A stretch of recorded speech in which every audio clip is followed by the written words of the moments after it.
Akala natin, dahil nandito tayo sa mga nadadanas nating struggle, trials, feeling mo, iniwan ka ng Panginoon na wala kang kasamang humarap sa lahat ng mga suliranin mo, lahat ng problema mo ngayon.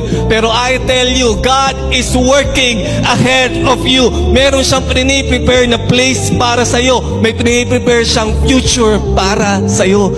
Kaya huwag kang mawalan ng pag-asa na parang ngayon, feeling mo hindi ka sinasamahan ng Panginoon. Hindi.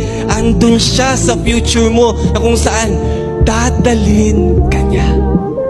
Never God will leave you. Kahit in the face of your consequences, He will not be absent. He is working ahead of you. Kaya ngayon, huwag mong sukuan kung ano man ang nararanasan mo ngayon. Pinuno ka ng baha, pinuno ka ng problema. Don't worry. God is already ahead of you. Bakit? Alam niyang matatapos mo to. Alam niya during this time that you are struggling, during this time that you feel like He's absent, alam niya matatapos mo yan, malalagpasan mo yan, kasi papunta ka doon.